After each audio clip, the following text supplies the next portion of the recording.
सङ्गच्छध्वं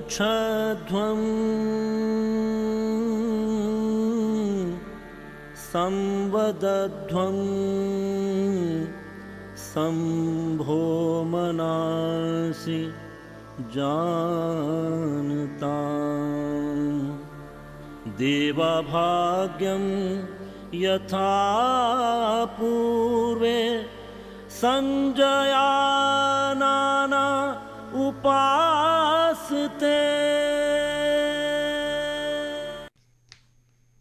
असं म्हणतात की जमिनीचं भविष्य बदलत नाही, ती जिथे आणि जशी असते तिथे आणि तशीच राहते. काही ठिकाणी मातीचं नशीब कोरडं ठाक असतं, मग त्यातून पीक घेणं तर दूरच राहिलं. पण गुजरातमधल्या कच्छच्या जमिनीचं नशीब बदलताना साऱ्या जगानं पाहिलंय. शेतात राबणाऱ्या कोट्यवधी हातांचा, नांगर धरणाऱ्या शेतकऱ्यांचा, अन्नधान्य बाजारपेठेपर्यंत पोचवणाऱ्या हमालांचा जीवन संघर्ष, त्यांची दुःख आणि स्वाभिमानाने जगण्याची त्यांची धडपड प्रधानमंत्र्यांना समजली आणि त्याच्यानंतरचे परिणाम सगळ्यांच्याच समोर आहेत.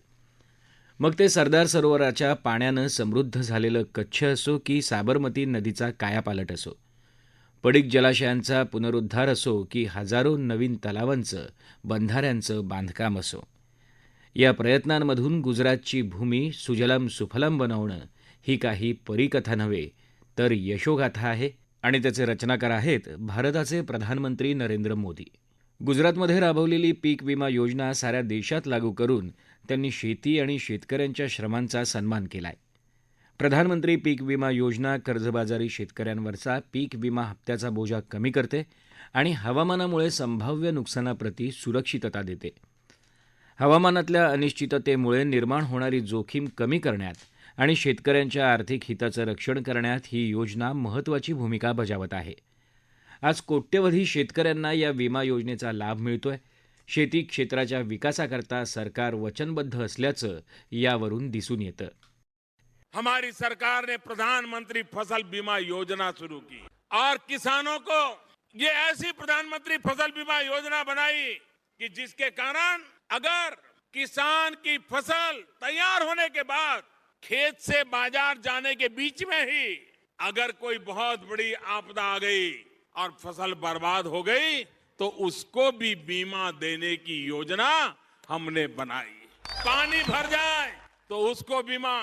अरे किसान खेत में बुआई कर दें, सोइंग कर दें और सोचता है कि 15 जून को बारिश आएगी, 20 जून को आएगी, जुलाई में आएगी, अगस्त में आएगी, लेकिन बारिश नहीं आई तो भी भारत सरकार ने ऐसा बीमा दिया है कि तो भी किसान को मिनिमम प्राइस मिल जाएगा ताकि उसकी साल बर्बाद न हो जाए.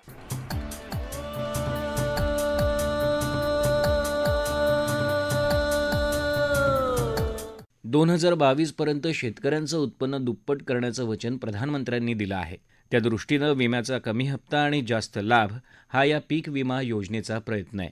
सरकारी योजनांचा लाभ खऱ्या गरजू आणि पात्र लाभार्थींना मिळावा अशी प्रधानमंत्री मोदी यांची प्रतिज्ञा आहे. याकरता देशातली 86,000 हेक्टर जमीन लागवडीखाली आणायची योजना राबवण्यात आली. शेतकऱ्यांसाठी ई पोर्टलची सुविधाही देण्यात आली. या सगळ्याची कोणी कधी कल्पनाही केली नव्हती. देशातल्या 1,000 कृषी उत्पादन बाजारपेठात ई नाम यंत्रणेचं यश पाहून आणखी 1,000 बाजारपेठा ई नामनं जोडायचा निर्णय घेण्यात आलाय. कृषी आणि कृषक कल्याण मंत्रालयाकरता 2021-22 या वर्षात 1,31,531 कोटी रुपयांची अर्थसंकल्पीय तरतूद करण्यात आली असून त्यातला निम्मा निधी प्रधानमंत्री किसान योजनेवर खर्च केला जाणार आहे. कृषी आधारित पायाभूत सेवा विकास निधी आणि जलसिंचन कार्यक्रमांसाठीच्या निधीतही घसघशीत वाढ करण्यात आली आहे. मेरा नाम बलजीत कौर है. मैं गांव गणेशपुर की सरपंच हूँ. यहाँ पे पानी की व्यवस्था बहुत अच्छी है. यहाँ पे 24 घंटे पानी आता है. बिजली की बहुत अच्छी व्यवस्था है. यहाँ पे 24 घंटे यहाँ पे बिजली है और हमारी पंचायत ने पूरा काम बहुत अच्छी तरह से किया है. बहुत ही सभी चीज़ों की सरकार ने अच्छी व्यवस्था की है. बहुत ही बढ़िया काम हो रहा है. बियाणांपासून बाजारापर्यंतच्या प्रवासात शेतकऱ्यांना येणारी कोणतीही लहान मोठी अडचण दूर करण्यासाठी सरकार सातत्यानं प्रयत्नशील आहे. शेतकऱ्यांचं उत्पन्न वाढावं याकरता संस्थात्मक स्रोतांकडून कर्ज, मृदा आरोग्य कार्ड, खर्चाची तरतूद, प्रधानमंत्री कृषी सिंचन योजना, PMBFY आणि ई-नाम यासारखी अनेक पावलं सरकारनं उचललीत. पीक कापणीनंतर गोदामात साठवण्यासाठीही कर्जाची सोय असल्यानं शेतकऱ्यांची अपेक्षा पूर्ती झाली आहे. सांगायला आनंद होतो की वर्ष 2019-20 या वर्षात 29,66,50,000 टन इतकं अन्नधान्याचं उत्पादन झालं. आजवरच्या इतिहासातला हा विक्रमच ठरलाय. शेतकऱ्यांच्या संघर्ष यात्रेत प्रधानमंत्री त्यांचे सोबती आहेत. त्यांचे विचार आणि आचार शेतकरी आणि कामगारांच्या साथीला आहेत. याची परिणिती झाली ती केंद्र सरकारच्या प्रधानमंत्री किसान सन्मान निधीत. फेब्रुवारी 2019 सुरू केलेल्या या योजनेअंतर्गत दरवर्षी प्रत्येकी 6,000 रुपये 3 हप्त्यात शेतकऱ्यांच्या खात्यात थेट जमा केले जातात. शेतकऱ्यांचं उत्पन्न वाढवण्यात बागायती क्षेत्राची भूमिका महत्त्वाची असते.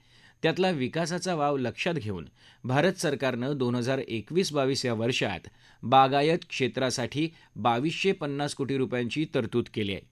भारतातल्या बागायती उत्पादनांना परदेशात चांगली मागणी देखील आहे. बँका किंवा इतर वित्तीय संस्थांकडून कर्जाची सोय झाल्यानं इतर ठिकाणाहून चढ्या व्याजदरानं कर्ज घेण्याची वेळ शेतकऱ्यांवर येणार नाही असा विश्वास आहे.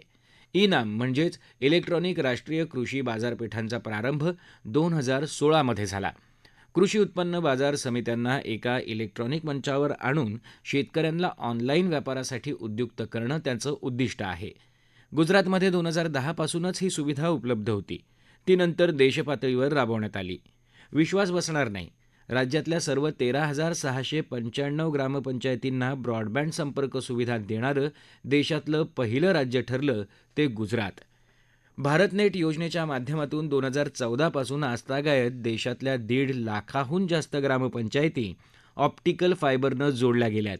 यामुळे ग्रामीण आणि दुर्गम क्षेत्रातल्या नागरिकांसाठी सामाजिक कल्याण आणि वित्तीय समावेशन योजना तसंच आरोग्य, शिक्षण आणि शेती क्षेत्रात आवश्यक सरकारी सेवा सुलभपणे उपलब्ध झाल्या आहेत. मेरा नाम बरखराम है, गांव गणेशपुर, पंचायत त्रिलोकपुर में। जो भी भारत सरकार उपलब्धियां भेजती है हमारी पंचायत तुरंत उसको लागू करवा लेती है।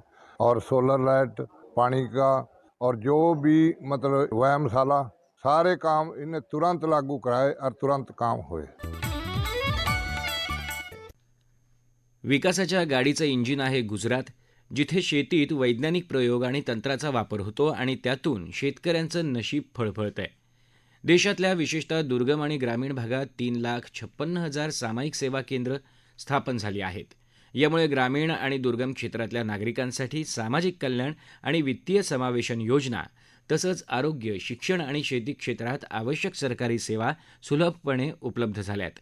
मानवतेच्या दृष्टिकोनातून शेतकरी आणि शेतीचं आरोग्य सांभाळायचं काम सरकार करतंय.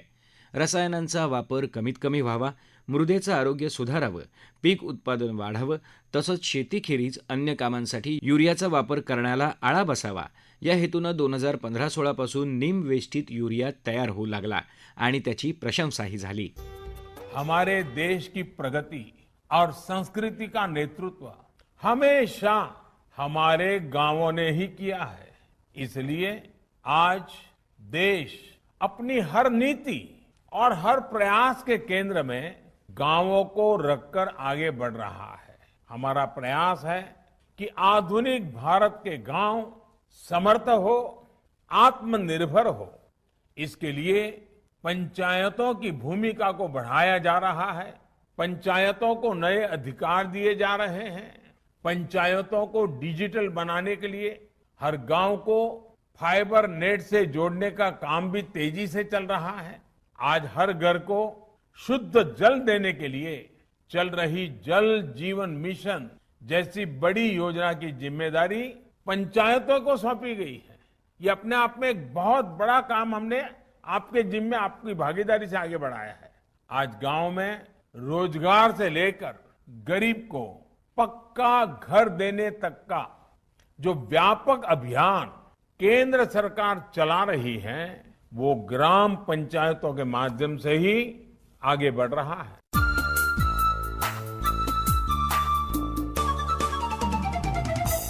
पाणी, शेतीभाती आणि निवारा या गरजांची पूर्तता करतानाच समाजातल्या अर्ध्या भागाच्या म्हणजेच महिलांच्या अडचणी समजून घेणं महत्त्वाचं आहे.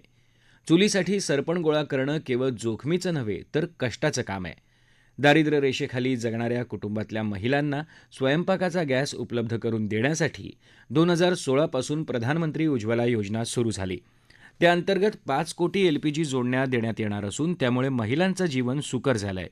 याखेरीज जलजीवन अभियानाचे परिणामही दिसू लागलेत. ग्रामीण भागात घरोघरी पिण्याच्या पाण्याचे नळ पोचले आहेत. आतापर्यंत 3,27,00,000 कुटुंबांना नळ जोडण्या मिळाल्यात. खेडोपाडी आता पाणी मुबलक मिळण्याच्या दिशेनं वाटचाल सुरू झाली आहे. मेरा नाम नेहा है, मैं रियासी की रहने वाली हूँ. मैं आपको बताना चाहती हूँ कि हमारे मोहल्ले में जो है पानी की बहुत ही ज़्यादा समस्या थी. पहले हम लोगों को नहाने में बहुत ज़्यादा दिक्कत होती थी और भी जो पानी के जो भी काम है बहुत ज़्यादा दिक्कत होती थी. हमें दूर से पानी लाना पड़ता था, चिनाब से, नदियों से. लेकिन अब जो है सरकार की एक स्कीम आई हुई है, जल जीवन मिशन, जिसके तहत हमें पानी की समस्या से निजात मिल चुकी है और हमारा जो जीवन है बहुत ही सरल हो गया है. प्रधानमंत्री ग्राम सडक योजनेअंतर्गत 500 लोकसंख्येची गावं बाहेरच्या जगाला यशस्वीपणे जोडली गेलीत. एकूणात भारतातलं कोणतंही गाव आता जगापासून विलग एकटं राहिलेलं नाही. गावागावात घरोघरी शौचालयं उभी राहिली आहेत. राष्ट्रीय स्तरावर स्वच्छतेचं महत्त्व बिंबवण्यात स्वच्छ भारत अभियान यशस्वी ठरलं आहे. मेरा नाम कल्पना अनिल सापके, मैं कातनी सिरशु हूँ, तालुका पूर्णा, जिला परभनी. हमारे घर में टॉयलेट नहीं था. हमारे घर को महिला को बाहर जाना पड़ता, तो मेरे घर के लोगों को बहुत ही परेशानी होती थी, दिक्कत होती थी बाहर जाने का. उसमें टाइम भी जाता था और लोग बीमारी भी फैलती थी. घर के लोग बीमार पड़ते थे. जब हमें स्वच्छ भारत मिशन अंतर्गत शौचालय का लाभ मिला तो 12,000 का लाभ मिला, तो हमने टॉयलेट बनाई, तो हमारे घर के लोगों को बीमारी कम होने लगी और टाइम भी बचने लगा और घर का वातावरण भी बहुत ही अच्छी तरह से होने लगा. लोग कम बीमार पड़ने लगे, इसीलिए उसका हमें बहुत ही अच्छी तरह से लाभ मिला. महिलांची सुरक्षितता आणि सन्मान हा प्रधानमंत्री नरेंद्र मोदी यांचा पवित्र संकल्प आज पूर्ण झालाय.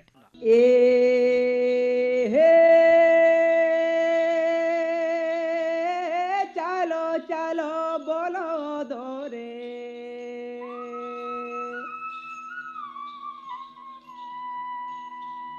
आपल्या अंगच्या समृद्धीसह देशाची प्रगती व्हावी, धरती सुजलाम सुफलाम असावी, शेतात आणि भांडारात मुबलक धान्य असावं, शेतकऱ्यांकडे धन आणि साधनं असावीत, विज्ञानाची कास धरून शेतकऱ्यांनी प्रयोगशील बनावं, शेतातून मिळणारं पीक केवळ उत्पन्नाची हमी देणारं नव्हे तर समृद्धीला आधार देणारी ठरावी, शेतकऱ्यांचं बाजारपेठाबरोबरचं नातं थेट आणि सलोख्याचं असावं, हेच भविष्य वाचायला आणि पाहायला सर्वांनाच नक्कीच आवडेल. अरे चासो बोलो हेले भाई जानी था.